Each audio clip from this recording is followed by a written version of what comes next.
Hello, and welcome to another episode of The Pulse. I'm your host, Sam Red.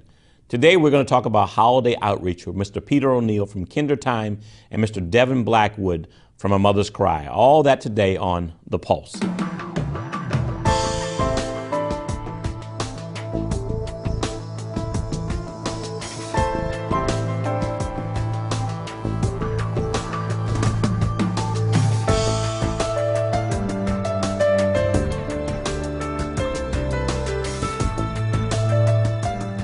Hello, and welcome to another episode of The Pulse. I'm your host, Sam Red. Joining me today is Peter O'Neill of Kindertime. Pete, I'm going to call you Pete. I'm not calling you Peter, I'm calling you Pete. Oh, yeah. All right? Peter's a friend. That's right. All right. Well, welcome to the show, Peter. Tell us, what is Kindertime? It's Kindertime was a TV show that we started, my wife and I started, at least 14 years ago. And the only reason I had the camera sitting here, I work for Channel 2. You and I mean, we've known each other when we was young kids. Right. In East Baltimore. And so we know all the streets around here, all the alleys, all the streets. I'm not the sports guy. Right. I'm not your Ravens guy. Right. Okay, I mean, you put me, other than Ray Rice and a couple of the other ones, Ray Lewis, I couldn't tell you who was on the Ravens team. Right. But I am the crime guy. Right. I cover all the crime, the murders, the shooting, that kind of stuff, all the negative stuff. Right. And the reason being is that if you're a police officer, you can block off one side of the street, and you and I played in the alley around the corner, and I can get through the alley. Right. And the way it started in '93, the city paper did an article in '93 saying I had covered up to then 1,800 homicides. Whoa. Okay. Wow. In Baltimore City now. In Baltimore City. Baltimore City. Right. I had covered 1,800 homicides. And sometimes when you put that number out, they go, how can you cover 1,800 homicides? But then it was like 10 years. Right. And Baltimore was on that spree of 200, Right. 250. Some of them years with 300 homicides. And then basically, since I covered the spot news, that's what I did. I wasn't on every one, but I could tell you I was on a few. Right. The reason why they did that article, because you and I grew up in East Baltimore. I was on Caroline Street. Right. And Eden Street, right there near Madison Square. My mother didn't want to move out of the neighborhood. My wife and I live out near Eldersburg on the Baltimore County side.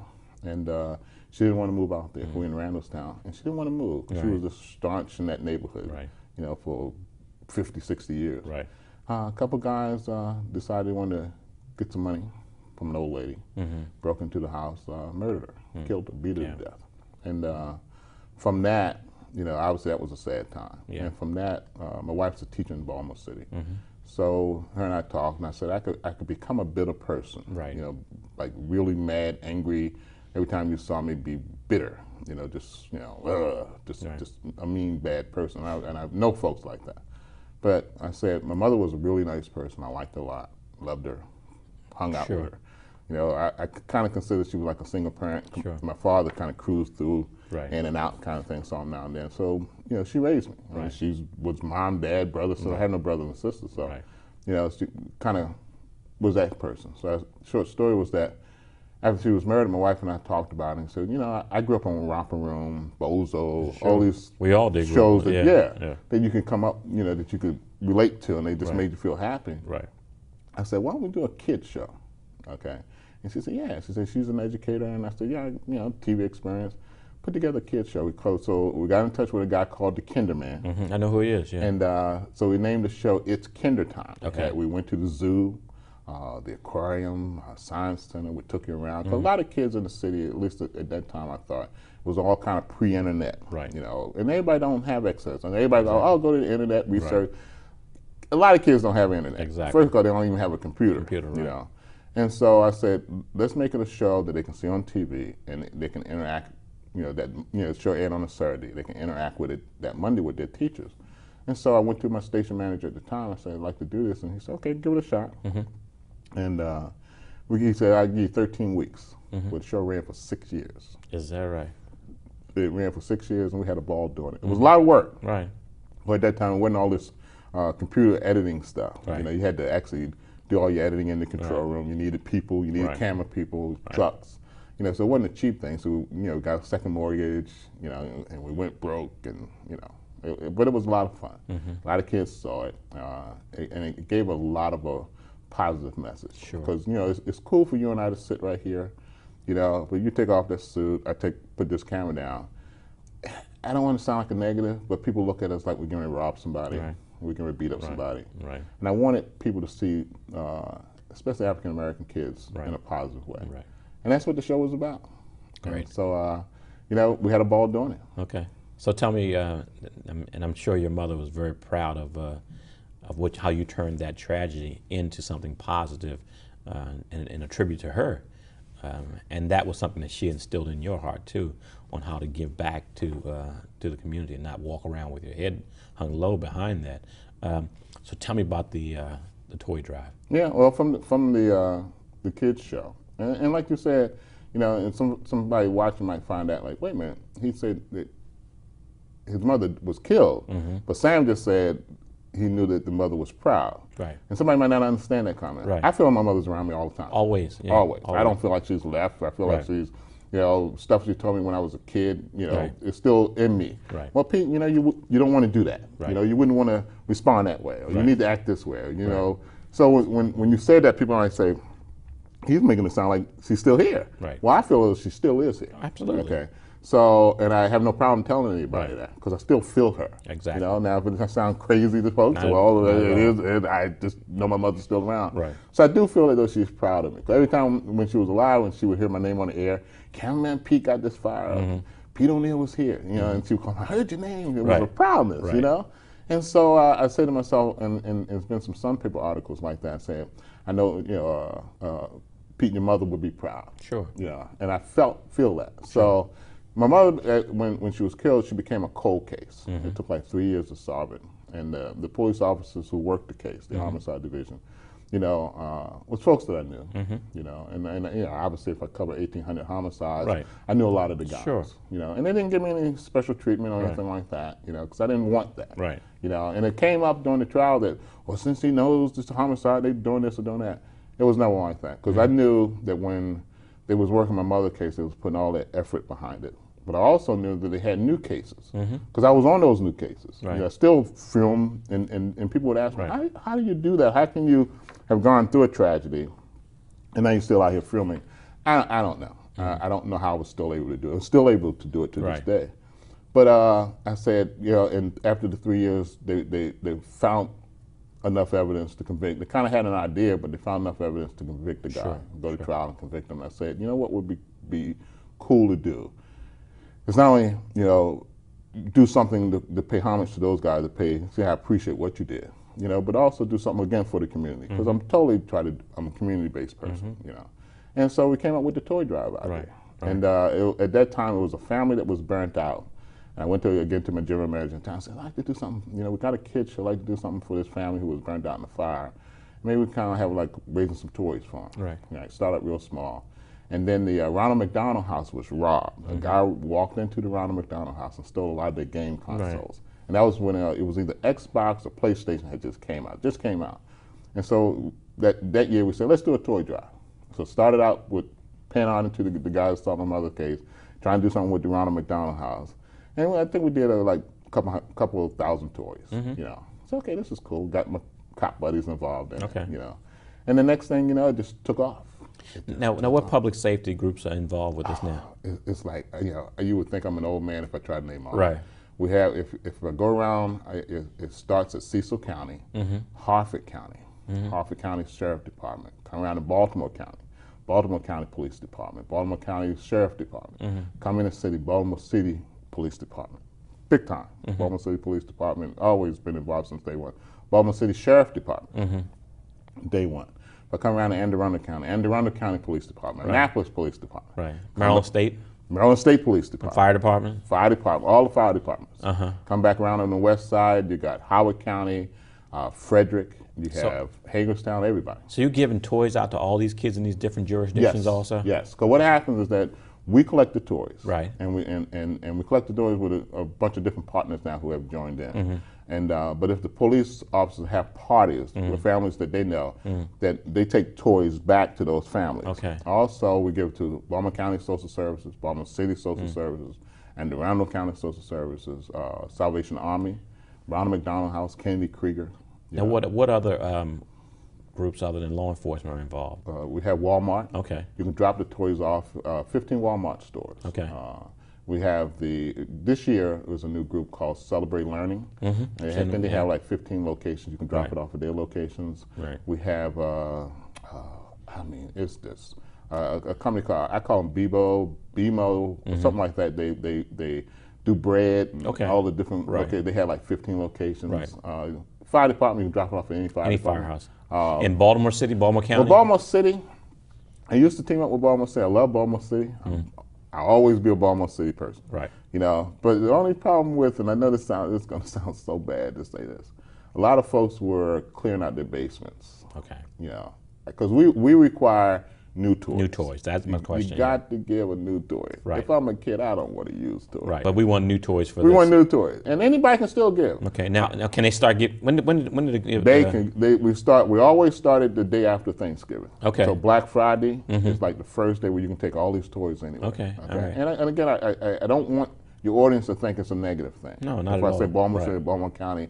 But it's got to be a new toy, right? A new unwrapped toy. Okay. I don't, we try not to get to the wrap thing because we don't know what the toy is and who's getting it. Right. You know, but we give a new toy. Right. You know, it don't have to be a bike. Right. We get bikes. Right.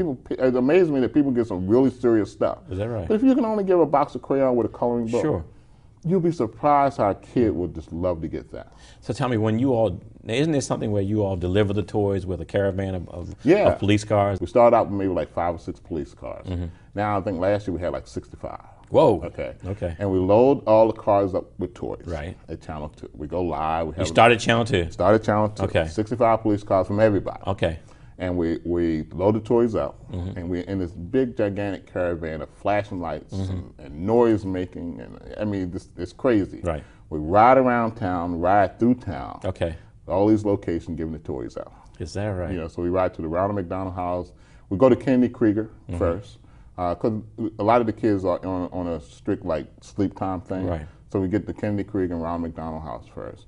Go to Salvation Army, and then a number of church groups. I try to get the religious side, the Christian side. You know, I used to tiptoe with the Christian thing, like, you know, well, Sam, you know, I am a Christian. Oh, you're a Christian. You know, I don't tiptoe with it anymore. Right. I'm a Christian person. I believe in God in heaven. I believe that there's a whatever. Right. You know what I mean? I don't tiptoe saying it anymore. Okay. You know, your audience might go like, okay, you know, shouldn't do that. Well, okay, it is what it is. It is you know, and by that I say we go to the church groups, sure, Catholic churches, sure, Baptist churches, whatever the church is. But I'm sure a child on Christmas who doesn't have a toy or is sick is a child. Is a child. And doesn't care what religion you are or anything else. So. Exactly. So we get them from a lot of church groups. Right. Get them from a lot of different ethnic groups, social groups. You give them the toy stores, and we make sure we give them out to everybody. So it's not just they're going to African American kids who are poor. Right. They go to everybody. Everyone. And I make it a point to make sure I give it to everybody. So do you have an idea how many kids you actually might serve at Christmas time? I think last year we estimated it was over 60,000.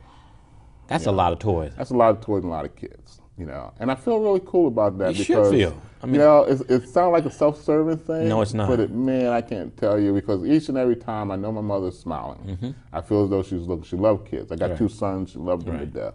You know, and I say, okay, and it's a way for me to, and I tell everybody when we're doing it. My mother's name was Jerome O'Neill. Right. And it's for her. Right. And I remember, obviously I remember her every day. Right. But, you know, it helps people to go like, okay. Like when we do the B. Gaddy Center thing. Right.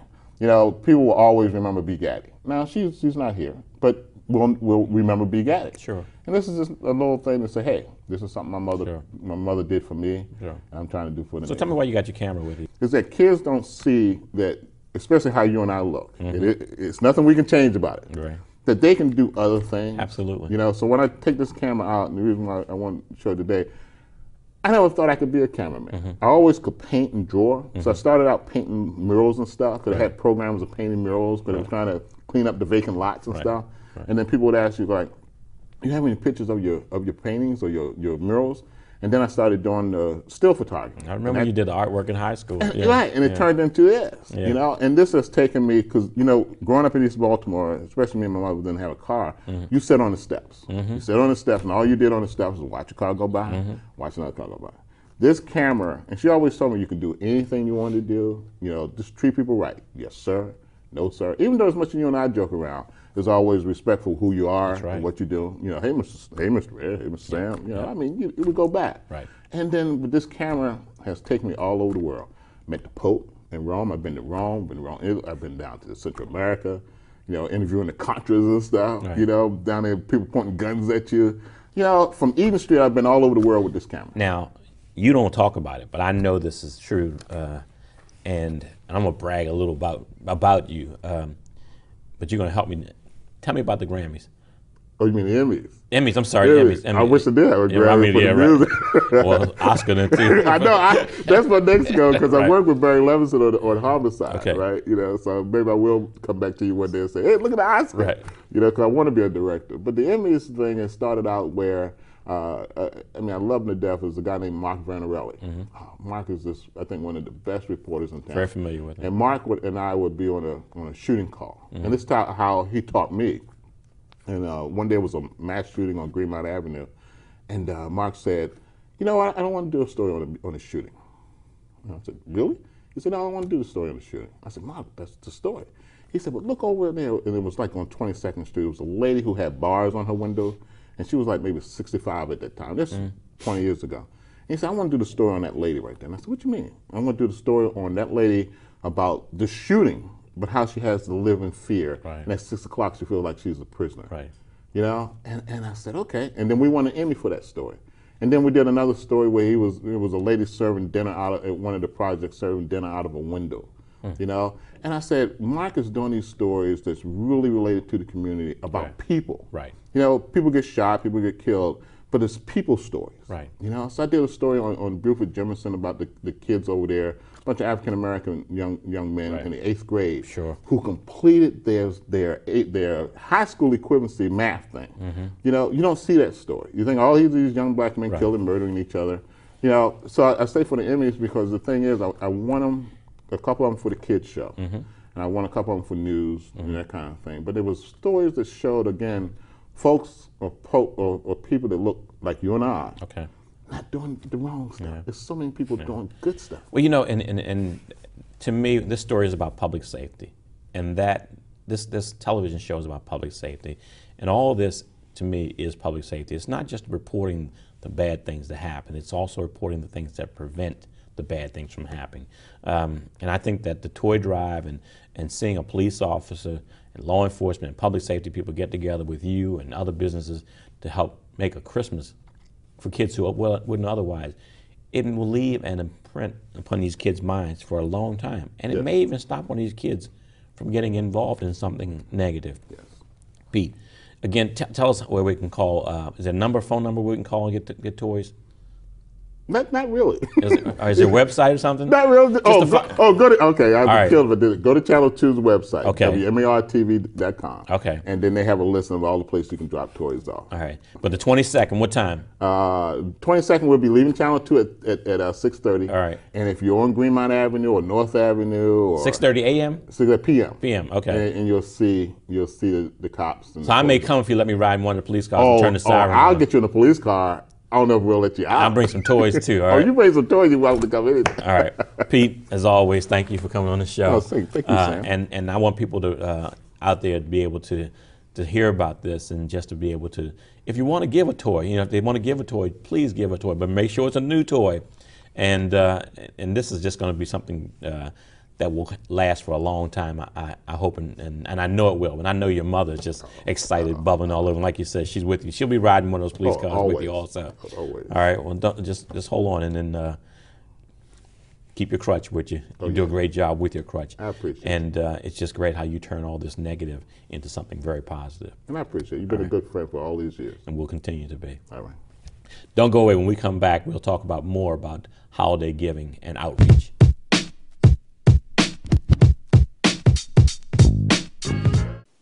Hello, I'm Dr. Ben Carson. Hi, I'm Millie Brown. It is not necessary to have lost a child to violence to care about others who have. Alone, there's a lot that we can do, but can you imagine what we can do if we come together? You know, we're having tremendous difficulties in our communities, and by working together, we will have success, we will be much stronger, and we will make a difference in someone's life. So we want to reach out to all the mothers out there to let them know. You are not alone. You're not forgotten, and we care. Welcome back to The Pulse. With me now is Devin Blackwood, author, motivational speaker, radio host, just does a whole lot of things. Devin, welcome to the show. Thank you very much, Sam. I'm delighted to be here this morning. Great. So, Devin, I got an email last week about a program called A Mother's Cry. Yes. That's taking place at Johns Hopkins. Tell me a little bit about it. That's absolutely right. A Mother's Cry, actually, Sam, it's not an official organization yet, but that's the name, but the founder, Millie Brown, she works in the OR at Hopkins, and every day she sees young men and women who comes in there from trauma wounds, gunshot wounds, stab wounds, and so forth. And she's taken an initiative these past few years. And I've actually worked with Dr. Carson, and I've launched a wonderful documentary really about the violence in our society. And it's geared primarily towards the mothers. A lot of times we focus on the person who's died and things like that, but we hardly take the time to actually focus on the families, and especially mothers who have brought these children into the world. And in Baltimore especially, it becomes a huge public safety issue. So she decided to do something for the mothers. This is about the 5th or 6th year, but she's done these initiatives. It's a gathering of love where we have community leaders and guests and things like that come together to address the issues, but also to put on a program where hearts and minds get together to help to support the mothers, to help them in their grief. I attended a couple of years ago, about a year ago, a pre-Mother's Day program that she put on at Johns Hopkins Turner Auditorium. Yes, that's right. And it was a very moving program.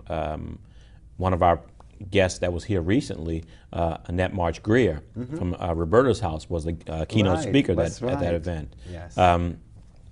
So tell me, what made Millie get involved with this, other than just being right there, and who are your collaborators with this thing? Right, absolutely. Well, Millie, first of all, being a public citizen, I think all of us should really have a heart of compassion. Right.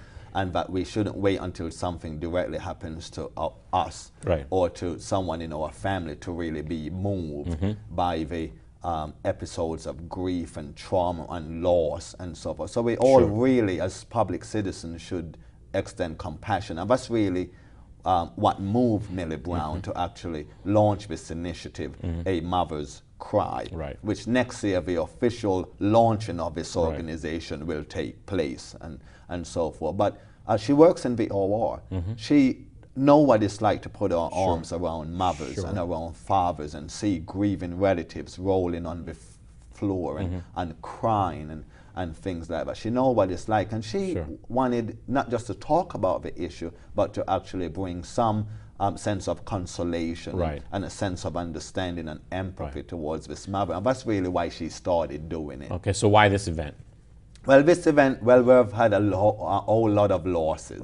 And not just here in Maryland, but all across the United States. People die every day. Children are gunned down in the school environment. They die on the street corners, especially young men, young African-American males, from the drug trades, violence, revenge killings, gang affiliation, just the old gamut of it all. And no mother or father want to get that terrible phone call at 3:30 in the morning, but your son is bleeding to death in the alley and will eventually die, unfortunately. So this year, Hopkins is again launching it on this event on Saturday, December the 17th, from 12 to 4 o'clock, to continue to address the issue, to make sure that the public is aware of it, but their support for mothers.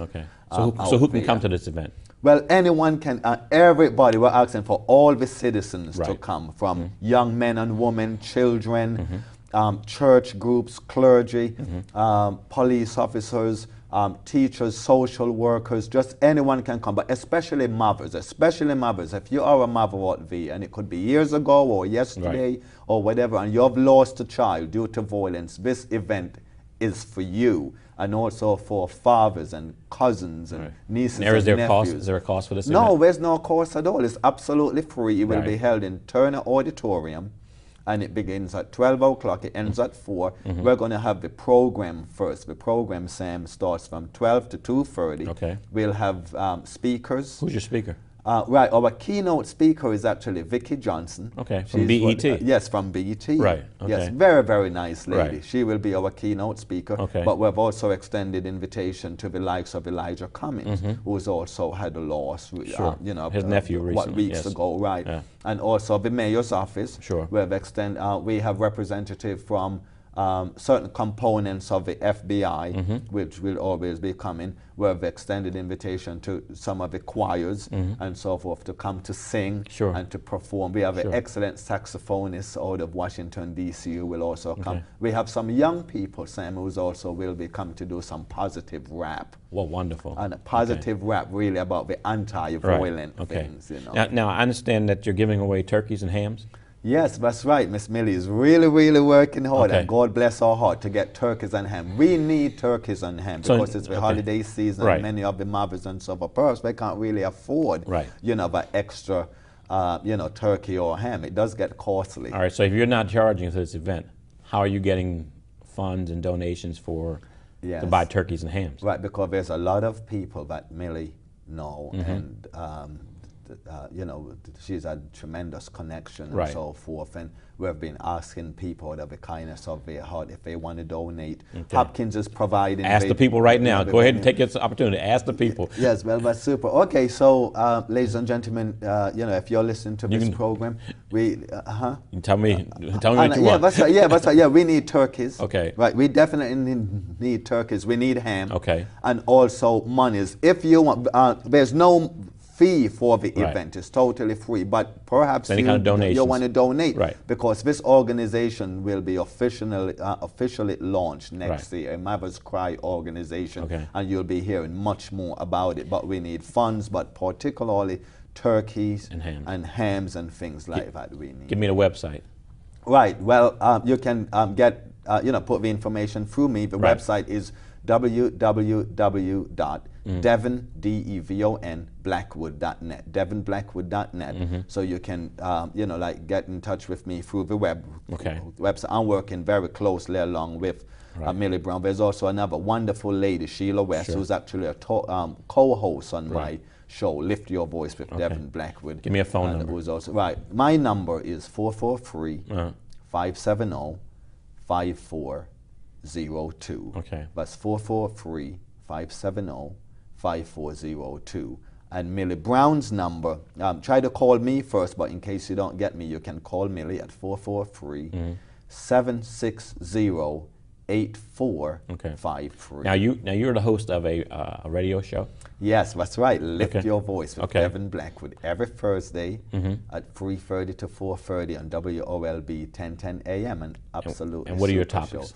Right, and politics, legislation, public safety, adolescent issues, psychological health issues, relationships, and just the whole gamut of psychological health in American life. Perhaps one day, Sam, you can come join me on the show. Would love to. Huge listening Would love audience. to. Well, we think that what you're doing and what Millie Brown is doing is a definitely wonderful thing to do in the community. Unfortunately, it's necessary. We'd like to see the murders and the homicides stop, but because they're not stopping and because they're happening out there, we need an alternative to what's going on out in the community. And we think that what you all are doing is a wonderful thing. I definitely plan on stopping by and attending the event on the 17th. Wish you much luck with it. Wish you much luck with the program in the future and launching the program. Yes. When you're ready to launch the program completely, get back to us and let us know. We can have you back on and talk about more things that are going on with A Mother's Cry. We certainly will. We'll be simply delighted, and we really look forward to seeing you and your friends and the public on December the 17th. Folks, do come out. It's really a program to help mothers and families. And if you want to volunteer or you want to come sing or dance or do something, just call me or check out the website. Well, you don't want me to sing or dance, but we'll do something. All right? Thanks for coming on. Yeah, well, thank you so much for having me. Don't go away. When we come back, we'll have more on The Pulse. I want to thank all of my guests for coming on the show today to talk about how we can give during the holidays and how giving can make a difference in our community. And as always in parting, stay focused, stay informed, and keep your finger on the pulse of our community.